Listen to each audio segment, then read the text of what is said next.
Tenemos al profesor Molero, que es de la Universidad Complutense de Madrid. Entonces, en primer lugar, agradecerle muchísimo al profesor José Molero de haber participado en este acto. Os recuerdo que este es el segundo acto de un ciclo que se llama Ciencia en tiempos de recesión, que ha empezado el mes pasado con un debate entre los principales partidos catalanes sobre la próxima legislatura. Sigue ahora con el profesor Molero, que nos dará la perspectiva, digamos, del desarrollo de la ciencia en España en los últimos años y sobre todo un poco una señal de alarma sobre lo que está ocurriendo en los ultimísimos años a raíz de la crisis, y nos lo dará con números y con evidencias muy claras y muy contundentes. Y luego pasaremos el próximo mes con el profesor Jesús Sebastián, un experto en ciencia en América Latina, que nos dará el cuadro latinoamericano. América Latina en estos momentos es la destinación de algunos investigadores españoles que no encuentran, digamos, éxito y posibilidades aquí en España, y también es una de las zonas que, aunque en términos absolutos sigue siendo una zona pequeñita, digamos, en el mundo de la ciencia, pero tiene uno de los indicadores más desbocadamente positivos, comparables con los de China, en algunos casos incluso mayores en términos de desarrollo científico. Pero vamos a lo de hoy. El profesor José Molero, digamos, daré una biografía muy resumida. Es catedrático de Economía en la Universidad Complutense de Madrid, y es autor de un trabajo que compararía por dificultad al descubrimiento del bosón de Higgs o al de la descodificación del genoma, que es entender los presupuestos generales del estado de ciencia. Es decir, él es el autor del informe que cada año analiza los presupuestos generales del Estado, y entonces que nos da los números reales de lo que el Estado está invirtiendo o no en ciencia. Y esto tiene muchísimo mérito, porque hasta que el profesor Molero y Lacoste no se pusieran, digamos, a interpretar este documento complejísimo que son los presupuestos generales del Estado, no se sabía exactamente un poco cuál era la situación real. Me parece además una iniciativa muy interesante, porque es una iniciativa de los científicos, de la sociedad civil, que se pone a cuestionar un poco la actitud de la política, lo cual está muy en el espíritu, entiendo que también del Ateneo. Muchas gracias a todos ustedes. Y quiero darle las gracias, por supuesto, a Michele, pero a las dos instituciones que están detrás de este ciclo, tanto al Ateneo como a la Asociación Catalana de Comunicación Científica, ¿no?, por haberme permitido venir aquí. Yo hice mucho teatro de pequeño. Hasta que terminé la universidad yo fui actor de teatro, pero desde los 9 años. Y a mí me gusta mucho, si ustedes conocen, muchos seguro, a Jardier Poncela. Hay una obra de teatro de Enrique Jardier Poncela que es 4 corazones con freno y marcha atrás. Uno descubre un elixir, ya la gente no solo no se muere, sino que se va haciendo cada vez más joven, ¿no? Pues yo quisiera que esta no fuera una historia de esa, de 4 corazones con freno y marcha atrás. El freno ya lo tenemos, y lo que ahora nos preocupa es la posible marcha atrás. Por tanto, ojalá que mi admirado Enrique Jardier Poncela en esto se equivoque y no sea la historia de 4 corazones con freno y marcha atrás, sino con freno y retomar la marcha adelante.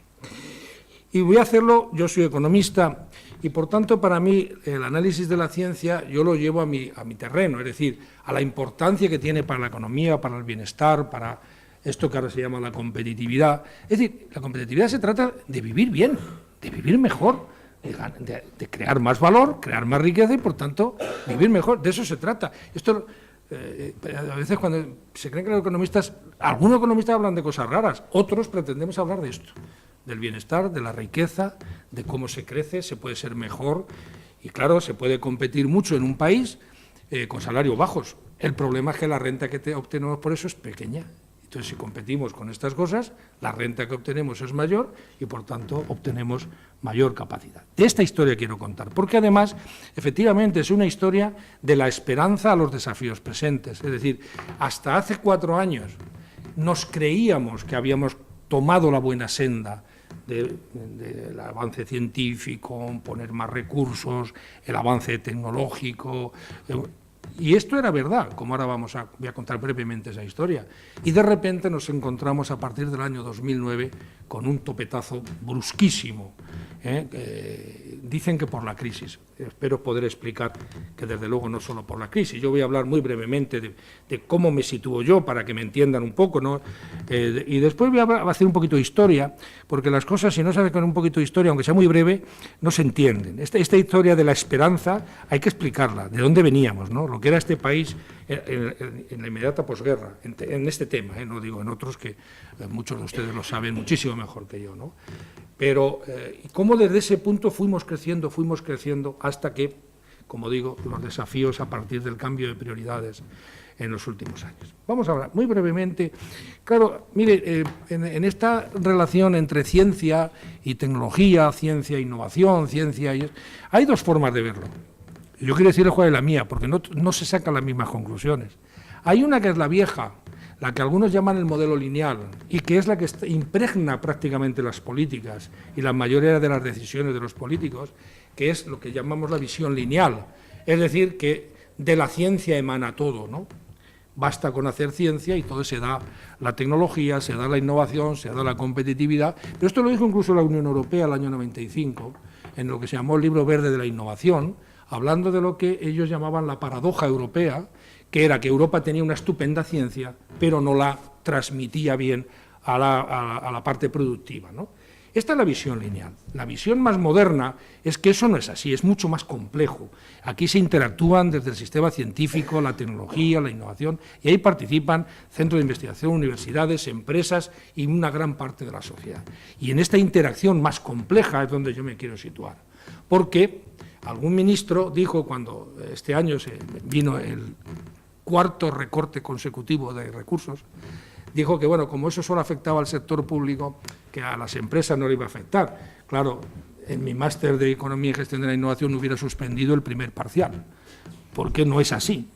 Mire usted, es que usted lo que está diciendo no es verdad. O sea, eso es una creencia que usted tiene, porque la realidad no es así. Bien.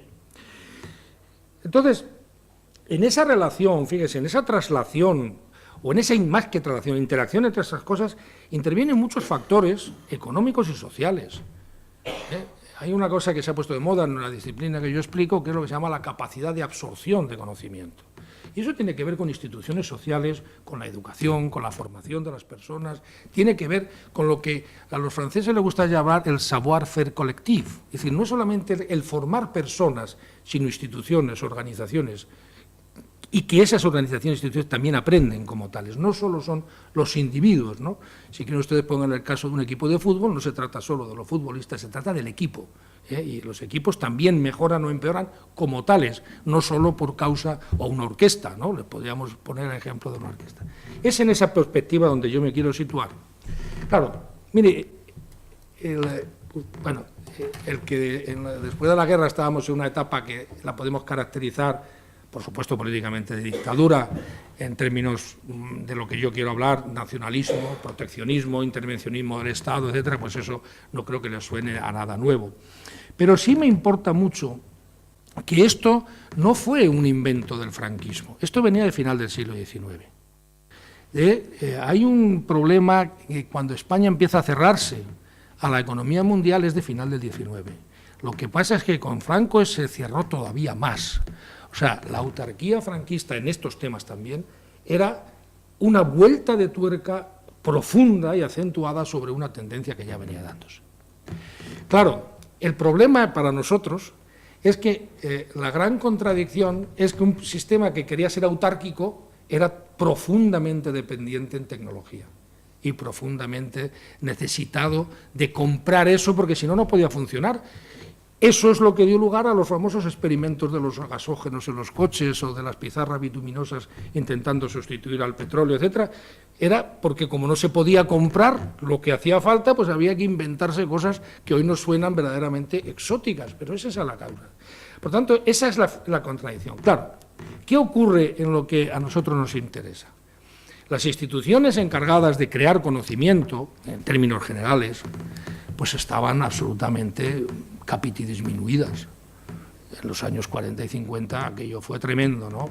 La represión, el exilio político y otros de mero exilio científico. O sea que algunos no se iban solo por razones políticas, muchos, pero otros simplemente por razones científicas. Espero que esto no se nos vuelva a dar, ¿no? Y entonces teníamos muy poca capacidad de crear esa ciencia, esa tecnología, esas innovaciones que nos hacían falta para crecer como país. Y lo teníamos que comprar. El problema es que en aquellos años no teníamos divisas. Y entonces había un debate, luego en el coloquio al lugar, divertidísimo, entre comillas, entre los que decían, no, hay que hacer la ciencia nosotros, hay que ser autárquicos también en la ciencia, ¿no? Y ahí venía esto del gasógeno y experimentos parecidos. Y otros decían, no vamos a inventar lo que ya está inventado, lo compramos. Y eso le decían los otros, pero si no tenemos dinero. Bueno, en esta situación, cuando llegan los años 50 y empieza a crecer la economía, algunos recordarán que la renta per cápita española de 1936 se recuperó 20 años después, el 56. Y que estamos hablando, yo tengo un recuerdo muy vago, pero yo tuve cartilla de racionamiento todavía en mis primeros años de vida y muchos de ustedes se acordarán de eso. Por tanto, aquello fue muy duro. Pero es que en este terreno fue, si cabe, más duro porque se había descabezado la investigación española profundamente. En todos los ámbitos, la universidad estaba triturada y lo que fue antes de la guerra la Junta para Ampliación de Estudios, la Residencia de Estudiantes, este tipo de instituciones que quisieron modernizar y hicieron una tarea, yo creo que encomiable, ¿no?, de intentar abrir el país a otros, pues aquello había quedado muy capidestinado. Y claro, en esa situación teníamos que abrirnos en el sentido de comprar tecnología. Claro, ¿qué ocurre? ¿Cuándo podemos hacer eso? Pues cuando empezamos a tener divisas para pagar la tecnología, así de fácil. Cuando en los años 50, a final de los años 50, ustedes recordarán que aquí ocurrieron tres cosas muy importantes en los años 50 desde el punto de vista político. Una, el concordato con la Santa Sede. Dos, el acuerdo de las bases en 1953 con Estados Unidos. Y tres, un cambio político interno dentro del movimiento, de la cosa más, ¿cómo decirlo?, más del movimiento puro y duro hacia una especie de cristianodemocracia relativamente light, es decir, la Asociación de Propagandistas Católicos, es decir, unos personajes mejor vistos en el mundo internacional. Estoy hablando de Ruy Jiménez, estoy hablando de Martín Artajo. Entonces, esas tres cosas están hablando, a pesar de la autarquía, de un cambio. Y lo que empieza a ocurrir es que España empieza a crecer, empieza a industrializarse, poco a poco, muy mal, el INI haciendo cosas de todo tipo, creando empresas públicas, algunas buenas, otras malas, la mitad regulares. Pero en cuanto empezó la máquina a funcionar, esa demanda de conocimiento se multiplicó. Y entonces, como nos cogía sin capacidad de crearlo, el recurso a la dependencia de eso se multiplicó por N. Es decir, no nos cogió el impulso del desarrollo económico, tecnológico, industrial, sin ser capaz de responder internamente. Por supuesto, siempre hay maravillosas excepciones de grupos pequeños, de cosas concretas, de algunas empresas. Por ejemplo, una de las empresas que hay que hacerle un monumento es Talgo. Talgo es una de esas cosas que contar la historia tecnológica de Talgo es preciosa, porque empiezan a hacerlo en aquellos años. Ahora es fácil hacer un tren de alta velocidad, pero cuando el señor Goicoechea hace su patente Talgo y monta un tren articulado con la mejor tecnología internacional, estábamos en plena autarquía. Entonces, pero eran excepciones, la mayoría no era así. Y entonces empieza a venir tecnología por todos los lados, lo que nosotros llamamos la tecnología incorporada y la desincorporada. La incorporada es la que viene en cosas, como teníamos que comprar mucha maquinaria, pues ahí viene conocimiento técnico acumulado. Como empezaron a llegar las inversiones extranjeras, algunos quizás se acuerde que se liberalizaron en 1959, porque la ley de 1939 fue, si ya las que venían de final del 19 y principio del 20 eran muy anti-inversión extranjera, la del 39 era profundamente anti-extranjera. Se liberaliza 59 y entonces empezó a llegar un chorro de inversión extranjera que nos vino muy bien desde el punto de vista del desarrollo económico, pero también venía con su tecnología. Cuando una empresa se instala, no se deja la tecnología en su casa, se la trae puesta. Y entonces empiezan a llegar, pues una de las primeras fue Fiat, cuando monta SEAT, y después pues en el terreno de la química. Y luego hay también accedemos a la tecnología pura y dura, comprándola, comprando licencias, comprando patentes. Bueno, las patentes de vez en cuando las copiábamos, ¿eh? Más de uno de nosotros nos acordaremos de algunos productos, medicamentos, etcétera, que eran pura copia. Lo que pasa es que, como no teníamos la ley de patentes internacional, sino que nos regíamos por una castiza, digámoslo así, pues todo valía hasta que entramos en la Unión Europea, claro, y tuvimos que quitar esa ley y poner la otra. Por tanto, ese es el momento. De los años 50 a los años 70, unos 25 años, es la historia de un recurso al conocimiento foráneo que nos vino bien y fue parte de nuestro desarrollo, pero desgraciadamente un muy escaso desarrollo de nuestro conocimiento, porque nuestra ciencia estaba solo empezando a dar los primeros pasos de reconstituirse, la universidad igual, y las industrias. Claro, en un mercado autárquico hiperprotegido, ¿para qué vas a innovar si tienes garantizado lo que haces? Fíjense si estaba garantizado. Había otra ley, la Ley de Industria de Interés Nacional de 1938, que se empezó a aplicar en el 39, que si a ti te declaraban una industria en sentido amplio, una empresa valía, o sea, no era todo un sector, sino don José Molero crea una industria de zapatos y la lleva al Ministerio de Industria para que se la declaren de interés nacional. A mí no me lo habrían declarado porque yo no conocía a nadie al Ministerio, pero aquellos que tenían, aquello que se decía, tengo un conocimiento, por los que tenían un conocimiento, pues a los que se la declaraban se les garantizaba un beneficio del 5% sobre la inversión, pasara lo que pasara con el negocio. Claro, en esas condiciones, ¿por qué voy a innovar, voy a investigar? Es absurdo. Pedirle peras al olmo, oiga, déjeme, ¿para qué? Lo mejor es tener un primo en el Ministerio de Industria. Y bueno, acuérdense ustedes las licencias para importar cosas. El negocio se hacía de esta otra manera, con honradas excepciones, estupendas excepciones. He puesto el caso de Talgo y podríamos hablar de alguna que otra empresa, ¿no? Pero se va creando, a partir del propio desarrollo, sobre todo en los años 60, entre los 60 y ya el final de la dictadura, es el propio desarrollo económico, pues va creando dos cosas que a mí me parecen importantes. Lentamente la reconstitución de las universidades y los centros de investigación, lentamente. El problema es que cuando estábamos terminando de reconstituirlas nos ha venido el hachazo actual, y esto es el drama, porque no estábamos todavía en primera línea internacional, salvo en algunos campos científicos que todos conocen, en algunos temas de salud, pero globalmente hablando, nuestra ciencia y sobre todo nuestra tecnología, desgraciadamente todavía no estamos como ahora vamos a ver. Y entonces, ese es un primer hecho. Y algo que hay que valorar muchísimo ahora con los recortes en educación, a pesar de los pesares, la gente empezamos a ir al colegio, a terminar el colegio. Recuerden cuántos terminaban la escuela antes de la guerra. El analfabetismo, yo todavía di clase en la mili a analfabetos. Ahora lo cuenta uno y parece que está hablando del siglo XII. No, estoy hablando de los años 70, primera mitad de los años 70. Yo tenía soldados analfabetos a los que les explicaba y les enseñé a leer, ¿no? Por tanto, ese país empezó a tener mejor educación y fue al colegio, terminaba el colegio, se fue eliminando lentamente el analfabetismo. Empezamos a ir a los institutos. En mi barrio ir al instituto era una cosa. Yo soy de un barrio popular de Madrid. Yo creo que fui el segundo de mi barrio que fui al instituto. Y a la universidad lo único. Bueno, en aquella época, digo, pues logré una beca, debía ser buen estudiante, me dio una beca. Pero eso fue creando, esto que los economistas nos gusta llamarlo el capital humano, pues eso, es gentes mejor preparadas. Y eso ha sido fundamental. Esa gente que fue lenta, y eso no salía en las estadísticas, pero se reveló como muy importante en los años 70 y 80, ¿no? Y claro, ahí, como digo, las políticas que se hacían eran políticas pues muy capitalizadas. Se montó el CSIC, pero el CSIC, el problema es que en sus primeros años era una institución francamente inoperante. De nuevo, algunos institutos muy particulares hacían cosas, algunos porque se trajeron exilados de Francia, de Alemania y de Italia. En algunos institutos se generó una actividad mientras hubo aquí exilados alemanes e italianos en esos institutos. En cuanto se fueron, las curvas de producción científica de esos institutos se hicieron así y luego hicieron así. Pero todo aquello no servía. Y como digo, la gran política era comprar tecnología y tener divisas para comprarla.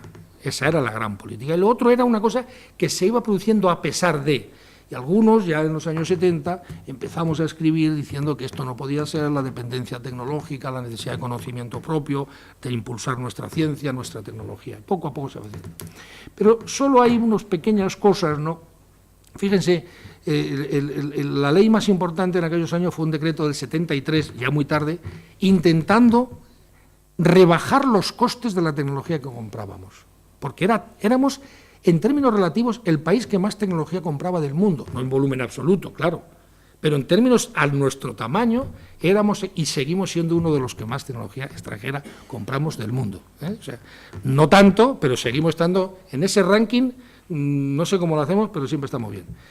Y se empezaron a hacer cosas, se crearon esas asociaciones de investigación, pues se decía, bueno, las empresas, esto de la PYME no es un invento nuevo, hay las pequeñas empresas que se asocien por sectores. Se creó la CAICI, y el Fondo Nacional para el Desarrollo de la Investigación Científica. Por cierto, este fondo sigue estando en los presupuestos del Estado. O sea, una cosa creada en el año 68, todavía la tenemos aquí. Eran pequeños balbuceos. Hay que esperar a la transición política.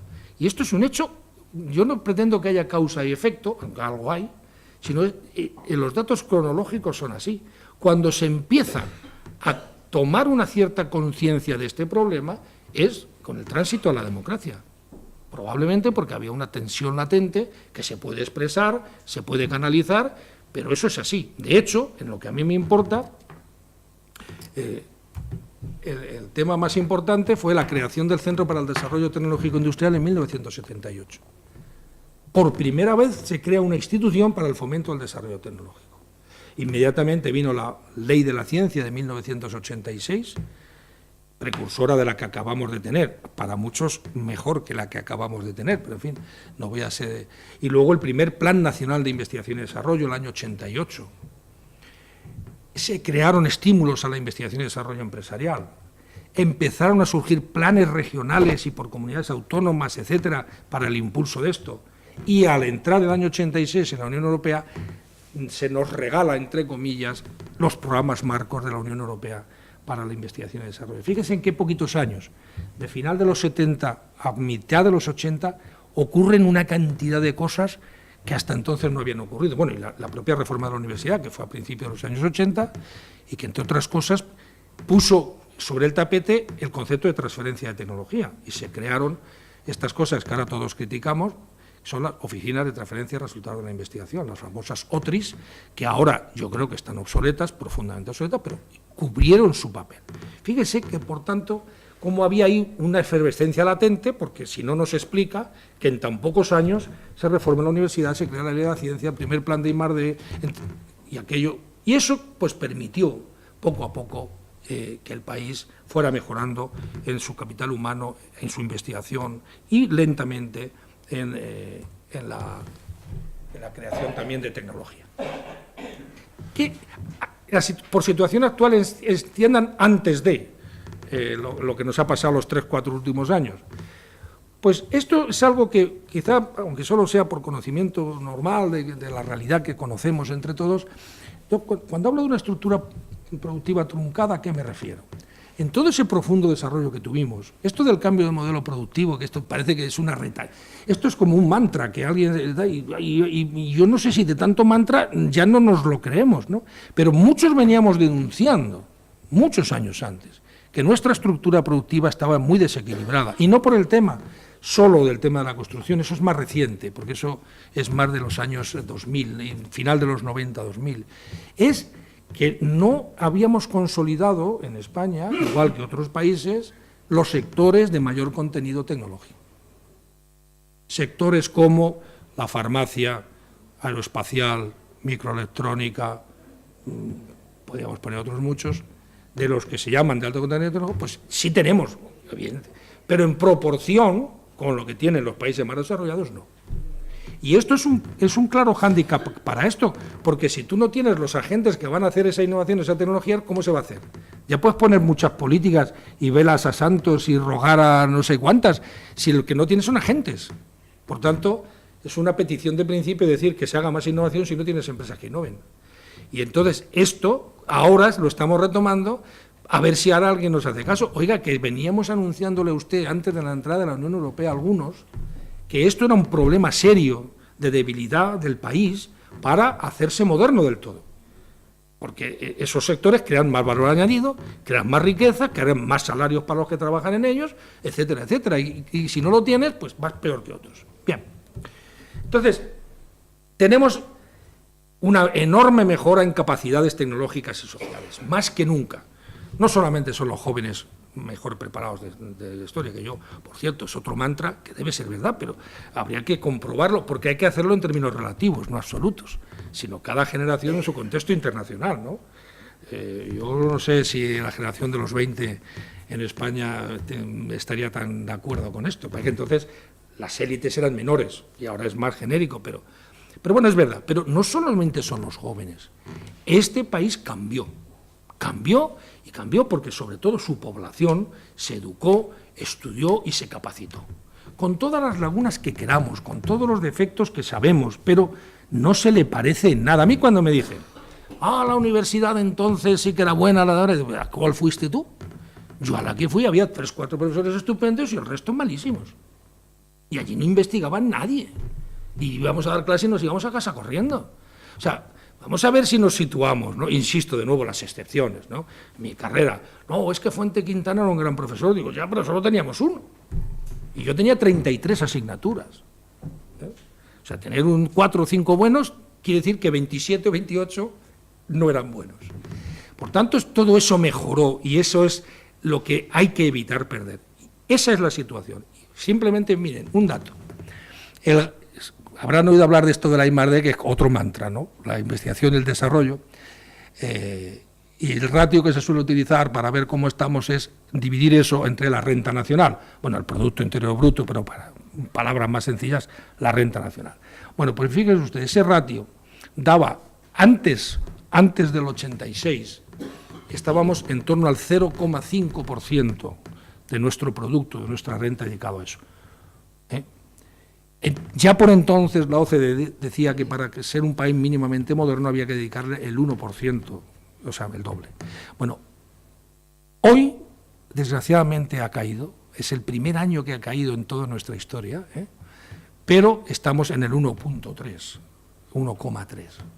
Por tanto, ahí hay un signo de mejora. Y eso se nota cuando uno va a la universidad, cuando uno va a las empresas, cuando uno pasea por la calle. Eso. Por tanto, eso. Es curioso porque en estos años que tanto énfasis se puso, y yo creo que bien, en crear tecnología, en crear conocimiento, en crear ciencia, se nos está olvidando que seguíamos comprando mucha. Casi nadie, en casi ninguna política he visto yo en los últimos 20 años que alguien se preocupe de algo que sigue siendo un país que tenemos nuestra balanza de pagos tecnológicos, es decir, lo que ingresamos por tecnología frente a lo que pagamos, pues no cubre ni el 30% de lo que compramos. Pues no sé por qué desapareció el del debate. Y yo creo que merecía la pena haberlo mantenido, pero en fin, ahora se está empezando a recuperar. ¿Y esto cómo se sintetiza de una manera? Pues mire, este es un grafiquito muy sencillo a pesar del nombre. La Unión Europea lo que hace es un índice que le llaman el Innovation Scoreboard, que lo interesante es que en vez de ese ratio de solo cuánto gastamos en esto respecto a la renta, mide 25 dimensiones de cada país en temas de ciencia y tecnología y saca una resultante. Quiere decir que evita sesgos, porque claro, si tú te mides una dimensión, pues, por ejemplo, si sacáramos el dato de las publicaciones científicas, España da mejor que si sacamos el dato de patentes. Lo bueno que tiene este ratio es que te hace un índice sintético. Pues mira dónde está España, ¿verdad? Yo creo que tampoco hay que... pues estamos en un país que no estamos en los líderes, no estamos en los seguidores, estamos en los moderadamente innovadores, muy alejados de los países europeos líderes, que no son los mundialmente líderes. Ese es otro mensaje que hay que lanzar. Ojo, que Europa se está quedando descolgada. Cuidado con llegar a la media europea solo, porque la media europea está por detrás de los países más competitivos del mundo. Pues cuidado, a ver si no estamos mirando un espejo que ya no es el correcto. Hombre, ya quisiéramos estar en la media europea, pero lo que ahora hay que pensar es qué está haciendo Estados Unidos, que está China hoy ya gasta más en I+D que España. En términos relativos, en términos absolutos, muchísimo más.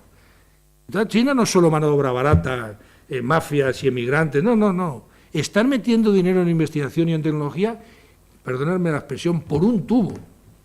Tienen un plan, por ejemplo, de situar 10 universidades chinas en el ranking de las primeras 50 en 10 años. Y les están poniendo dinero, yo estaba en alguna de ellas, y claro, se te cae la baba. Realmente, a mí me daba envidia. No puedo decir otra cosa, me daba envidia, yo quería ser chino en ese momento. Para que ya a estas alturas, ¿verdad? Yo árabe tengo algo, pero lo de chino eso no me da. Bueno, pero y claro, cuando eso lo deshacemos por facetas, pero no preste mucha atención a esto, fíjense, ahí están los 25 dimensiones. ¿Qué pasa siempre? Quedamos mejor en investigación y en la parte pública que en tecnología y la parte privada. Digamos, ese es el resumen. A pesar de que todo ha crecido, de que también tenemos hoy muchísimas más empresas que hace 20 años que hacen tecnología y que hacen innovación, sin duda, es incomparable. Pero hemos mejorado más en la parte pública y la más próxima a la investigación, a la ciencia, que lo que comparativamente hemos hecho en la parte de tecnología y de empresa. Aunque ambas han mejorado, todavía el desequilibrio, casi todas estas barras que estamos por debajo de la media, aquí es la media europea, cuando estamos por aquí es que estamos por debajo de la media, cuando estamos por aquí por encima de la media. Desgraciadamente, como ven, solo en alguna pequeña cosa estamos...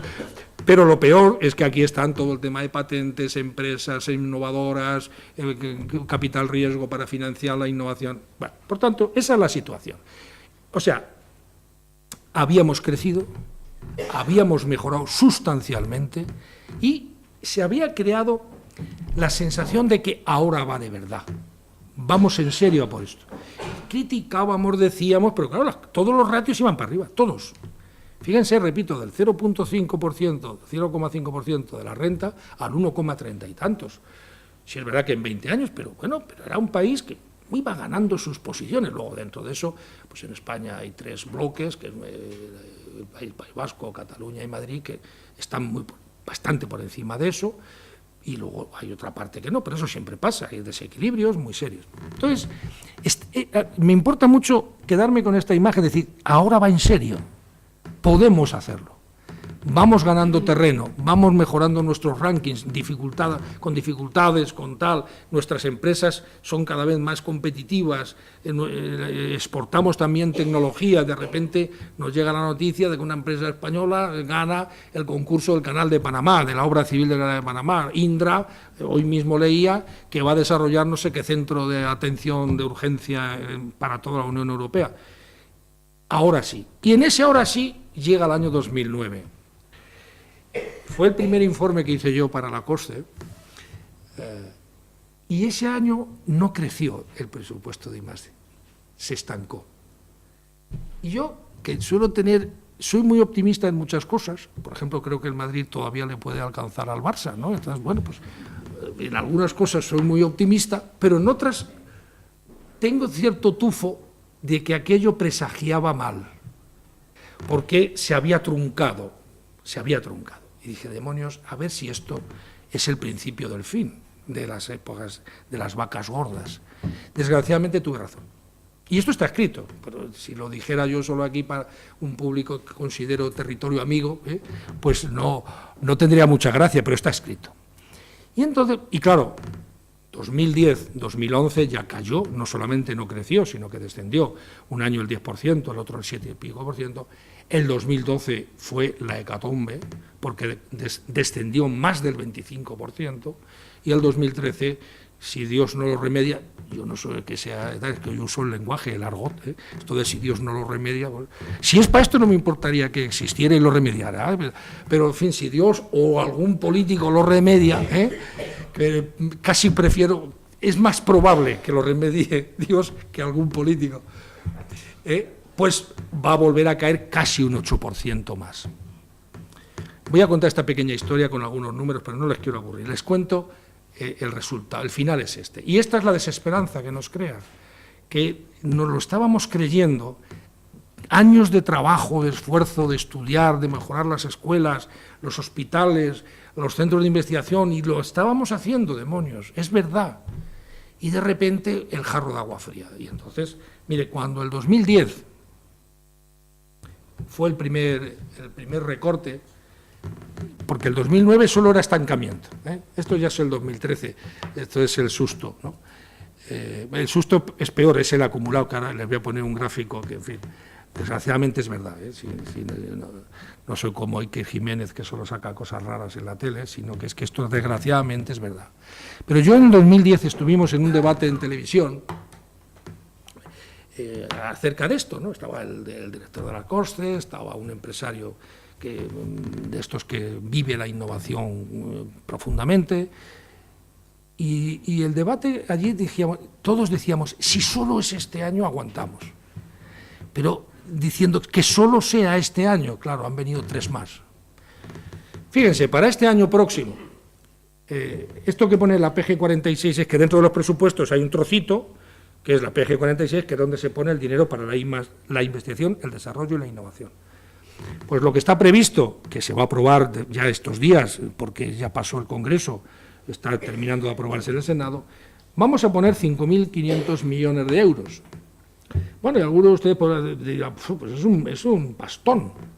Bueno, el 2009 poníamos más de 9.000. El 2009 poníamos más de 9.000, el 2013 no llegaremos a 6.000. Así ya se te empieza a cortar la respiración, ¿no? Porque este país estábamos por debajo de los países líderes, lo hemos visto antes. Pero es que encima de esos 5.000, resulta, bueno, no llegan a 6.000, fíjense aquí en la columna última, está en rojo, han descendido, como ven ustedes aquí, más del 7%, pero es que desciende todos, excepto, fíjense, y esto es uno de los problemas que tenemos más serios, la investigación de carácter civil, pero financiada con créditos. Mire, esto, presten atención de verdad a este truco, que es importante. Para financiar estos se dan o subvenciones o créditos. Todos nosotros, sobre todo los que estamos en el sector público, queremos que haya más subvenciones que créditos, porque, entre otras cosas, mi universidad no puede pedir un crédito. O sea, aunque me gustase mucho, no puede. Por tanto, si hay muchos créditos y pocas subvenciones, el sector público ya estamos en inferioridad de condiciones, por razones puramente institucionales. Pues fíjense que es lo único que dice que aumenta, porque ¿dónde está el problema con esta cifra de que puede aumentar? Y esto lo sabe Miquel, que lo hemos denunciado, y hemos sido nosotros los primeros que lo hemos denunciado. Llevamos varios años que el drama no es que esté cayendo el presupuesto, créanme que no es el mayor drama. El drama es que no se ejecuta más de la cuarta parte.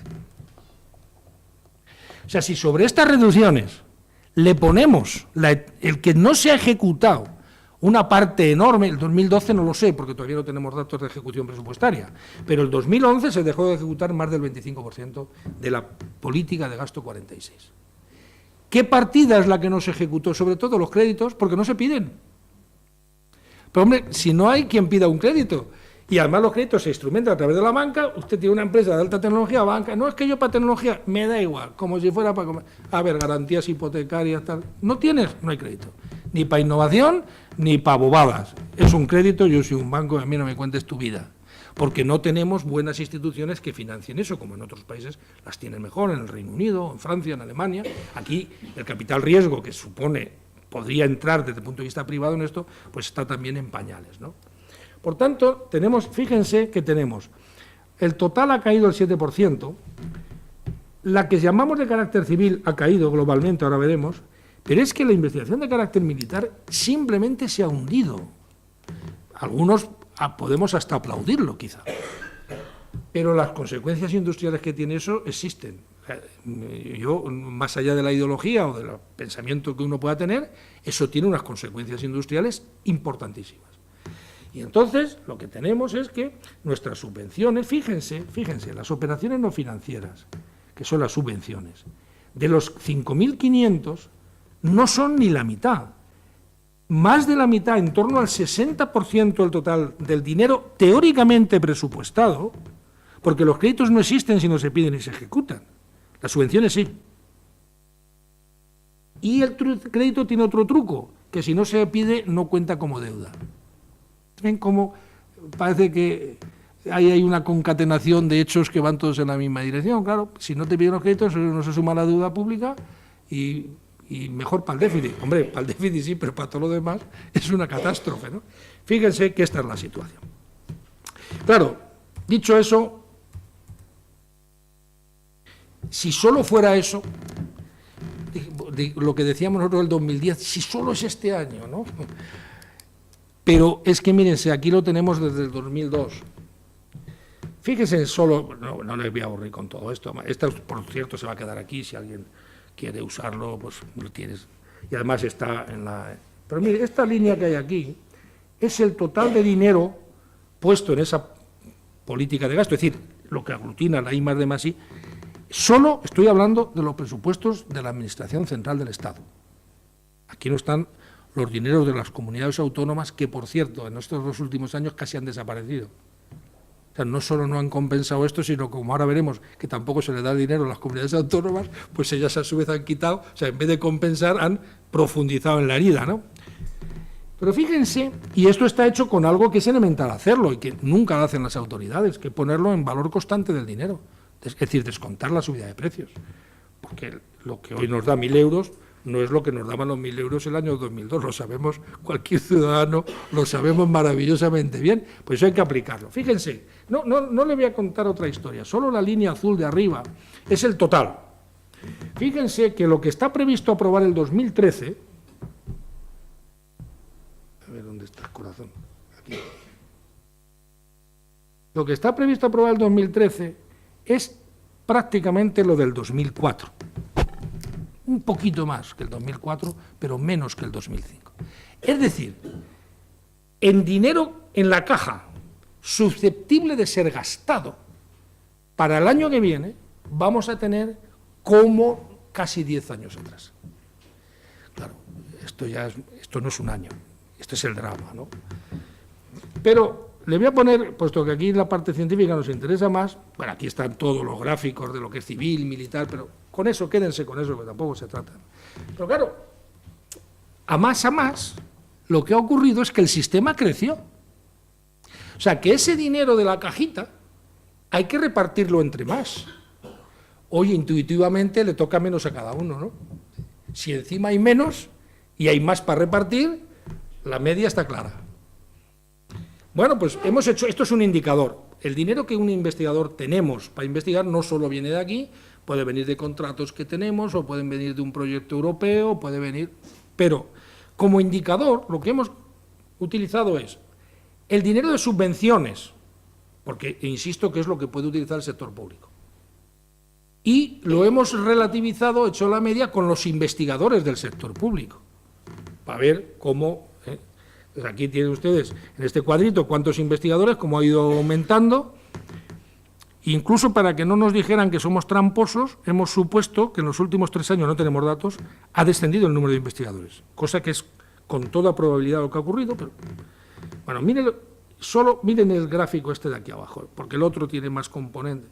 Aquí lo que tenemos es la subvención que se deriva de los presupuestos por investigador público en miles de euros. Pues ahí tiene usted la historia de éxito del 2000 al 2008 y la historia de la crisis del 2008 en adelante. Es tremendo. Insisto, no es que el 2013 un investigador tenga necesariamente 15.000 euros, algunos ya quisieran, sino que es un indicador para mostrar que el drama es peor porque hay que, con menos dinero, alimentar un sistema de mayor tamaño. Y cualquiera, si en la familia nos nace un hijo más y los sueldos no cambian, pues sabemos que es más difícil. Pero eso no se discute políticamente. Ningún partido, en ninguna de las relaciones que yo he visto, se dice esto, oiga, que es que además el sistema es mayor. ¿De cómo no se van a ir los investigadores? Pues obviamente, con esa gráfica, lo raro es que no se vayan. Se quedan los héroes. Y bueno, alguna cosa más, pero ya quiero terminar, porque aquí les diría cómo la parte del Fondo Nacional para la I+D, que es un trocito de eso, ha caído espectacularmente, y les quiero llamar la atención, ahí verá que pone comunidades autónomas, es lo que se ha desplomado. O sea, las transferencias que hacían Estado a las comunidades autónomas para que usar ese dinero en financiar la I+D+I, pues fíjense, de 282 millones a 77 en 4 años. Es un palo espectacular, ¿no? Si alguien tenía esperanza de que, bueno, nos salvarán las comunidades autónomas, pues que la pierda, por lo menos de momento, ¿no? Y desgraciadamente, luego diré que tampoco es claro que nos pueda salvar Europa. Ahora diré por qué. Bueno, aquí está al final el dinero de los OPIs, de los centros públicos de investigación, que también han caído. Miren, simplemente el CSIC, algunos de los más importantes, el CSIC, el Instituto de Salud Carlos III, el INTA, que son algunas de las instituciones más señeras que tenemos, pues han tenido unos recortes presupuestarios en los últimos años enormes. No voy a entrar en los datos porque además se los voy a dejar aquí y cada uno lo puede mirar, ¿eh? Pero vamos a entrar... Bueno, este es importante, porque una de las cosas que cae es el dinero para becas. Esto que yo decía antes, esta parte buena de la historia nuestra, de la mejora del capital humano, de la gente, de su formación, en parte depende de poder financiar a la gente para que se dedique a formarse una vez terminados los estudios, ¿no? Bueno, pues esto, fíjense ustedes, las veces... FPU es formación del profesorado universitario. Pues estamos ahora en 84 millones cuando estábamos en casi 130 millones. Solo del 2009 al 2013. Esto no es mucho futuro, no es mucho futuro, ¿no? Y entonces vamos a las conclusiones y ojalá que después nos entretengamos un poquito con algunas conclusiones. Por cuarto año consecutivo hemos descendido en esta cifra. Este año, bueno, nosotros hacemos unas correcciones, no son 400 y pico millones de menos, sino algo menos, 340 millones. Bueno, son temas technicalities que no les interesan. Si alguien quiere se las cuento, pero no. Segundo, la mayor parte de la reducción es en subvenciones, que es lo que tiene que nutrir la ciencia básica, la investigación, las universidades, los centros públicos de investigación, básicamente. Y ha caído menos los fondos financieros, los créditos, pero luego no se usan. Entonces, claro, es entre lo malo y lo peor. Bueno, pues no los ponga. Si no sabe usarlos, quítelos y por lo menos sabemos a qué. Hemos pedido todos que se haga un nuevo presupuesto con lo que de verdad se gasta y que se eviten de hacer presupuestos ficticios, que no sirven para nada. Si ya son malos y encima no sirven para nada, pues por lo menos vamos a ver cuáles son los buenos y los de verdad, y a lo mejor a partir de ahí nos empezamos a poner de acuerdo. No. Bueno, ahí veréis los fondos por investigador público han caído. Hay algunas pequeñas cosas positivas que son también technicality, por ejemplo, al CEDETI, que el año pasado el estacazo fue tan espectacular que le quitaron lo que se llaman los fondos patrimoniales. El CEDETI se dedica sobre todo a hacer préstamos a las empresas, pero para eso tiene que tener una especie de capital, que son lo que se llaman los fondos patrimoniales. Pues el año pasado se los quitaron prácticamente todos. Y este año lo que han logrado es volver a 2 años atrás, pero sin embargo en subvenciones y otro también el CEDETI sigue teniendo recortes. Pero vamos al debate. El problema no es solo esa caída tan espectacular, a mi juicio. Es que ese presupuesto solo está hecho con criterios ni siquiera económicos, yo diría economicistas, porque es unos presupuestos que no se encajan dentro de un discurso estratégico de qué demonios queremos hacer. Porque si a uno le cuentan qué se quiere hacer, por qué, a dónde vamos, etcétera, puede ser bueno, malo, regular. El problema de esto es que uno no ve con eso qué se quiere conseguir, más allá del recorte por el recorte. Oiga, dígame, ¿qué esquema tiene en la cabeza? Honestamente creo que no hay esquema. En algunas reuniones que hemos tenido en COSTE con algunos parlamentarios, yo salí absolutamente deprimido de esta falta de perspectiva. No, dice, bueno, hay que cortar, bueno, si a lo mejor hasta en eso podemos llegar a un momento dado a un acuerdo, yo qué sé. Pero si no te dicen para qué, ni qué se quiere perseguir, sino recortar por recortar, pues eso parece importante, ¿no? Falta de visión estratégica y de largo plazo. En otros países esto no ha ocurrido así. Esta partida, junto con la educación, por ejemplo, en Estados Unidos no es así, en Alemania no es así, en Francia no es así, en el Reino Unido no es así. Ya sé que en Grecia no es que sea así, es que les van a recortar hasta los pies. O sea, yo creo que y a los portugueses y a nosotros como nos dejemos. Y además, este discurso, o mejor dicho, este no discurso, va contra un documento que se está haciendo, que se llama Estrategia Española de Ciencia y Tecnología, pero no se dice cómo se casa eso con el presupuesto. A mí me enseñó ese maestro que os he dicho, Fuentes Quintana, me enseñó que lo que no está en el presupuesto no existe. Dice, mira, es menos mandangas. ¿Cuánto se pone para esto? Eso es la prioridad política. Si no se pone nada, no hay prioridad política, por mucho discurso que se haga. Este país va a ser innovador y hemos caído a niveles del 2004. Pues hombre, no es fácil de digerir. Yo creo que no es así. Y seguimos, estamos terminando. Pero además de la financiación tenemos otros problemas, y el problema en general de esa acción a largo plazo, que debería de intentar hacerse, no ya un pacto, esto del pacto de Estado, está tan manida la palabra que ya hasta suena, no, nosotros podemos hablar de pacto social, porque además en esto casi toda la sociedad cree.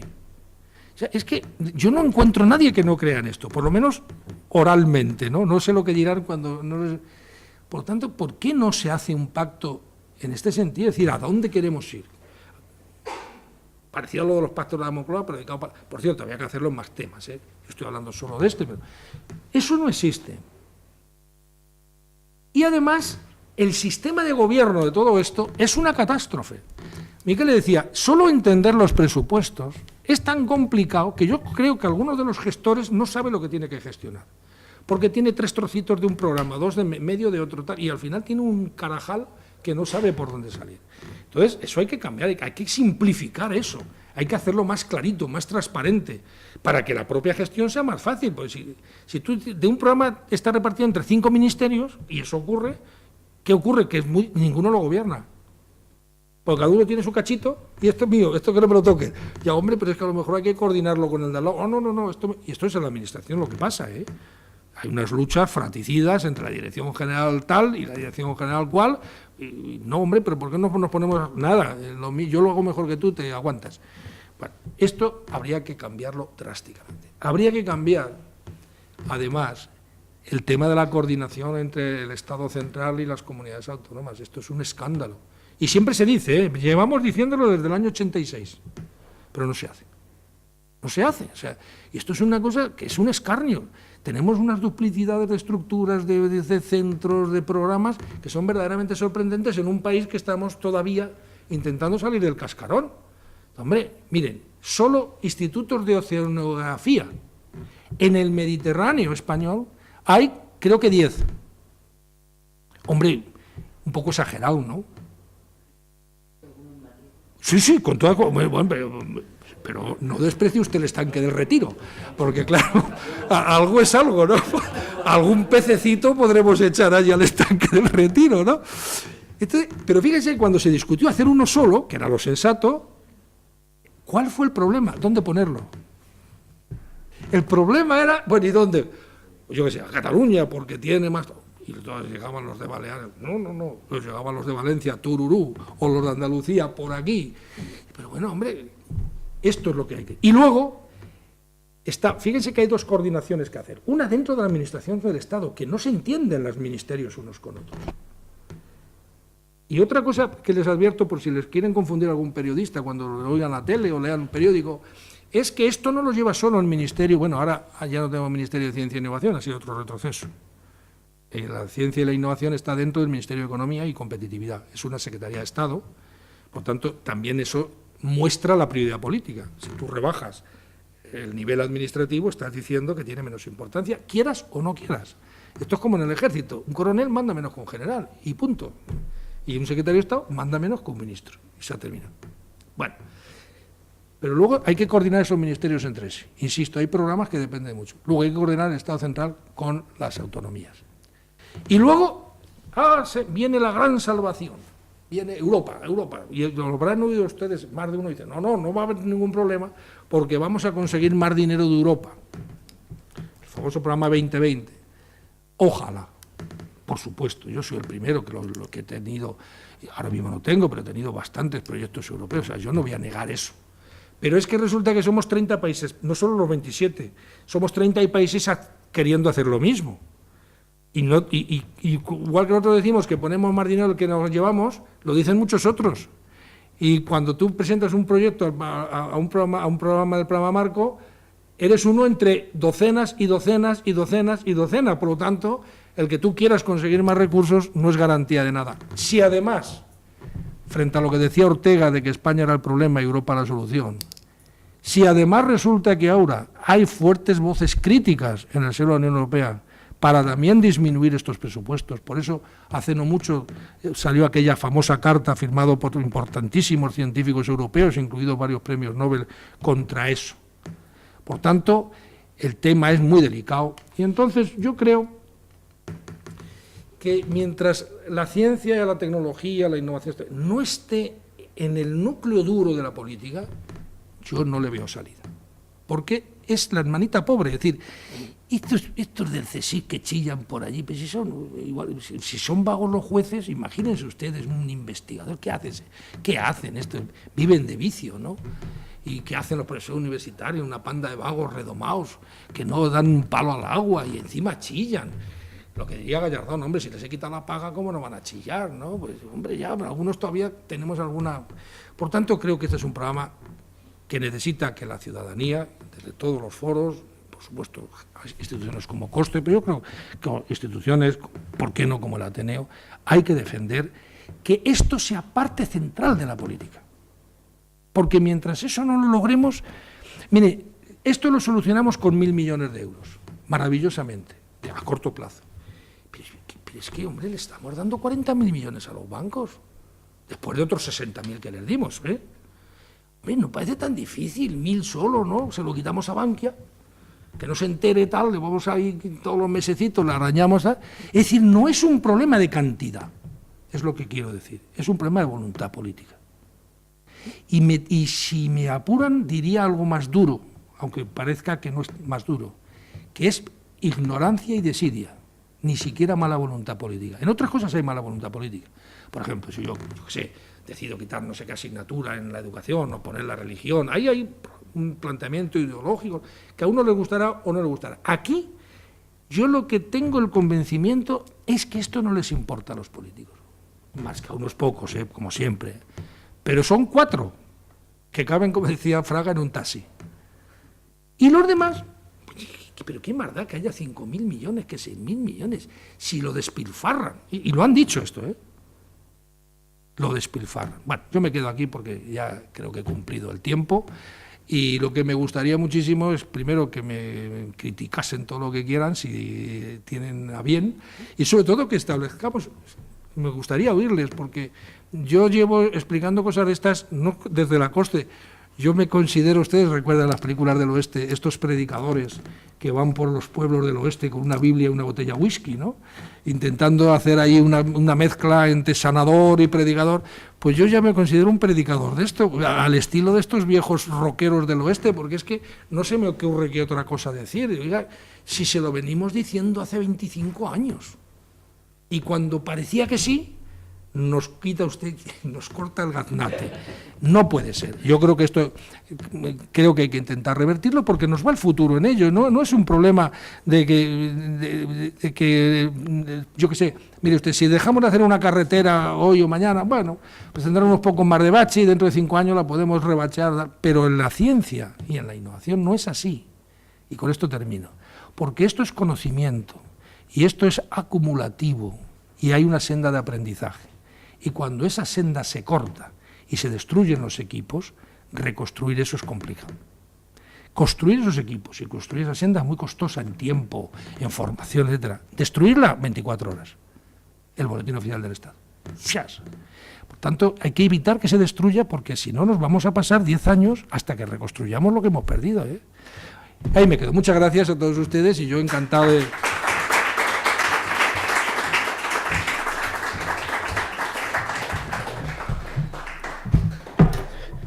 Muchísimas gracias, aunque, claro, nos has dejado, como decir, ¿no?, un poco pasmados con esta imagen de la ciencia española como un paciente delgado que encima le han quitado la comida, ¿no?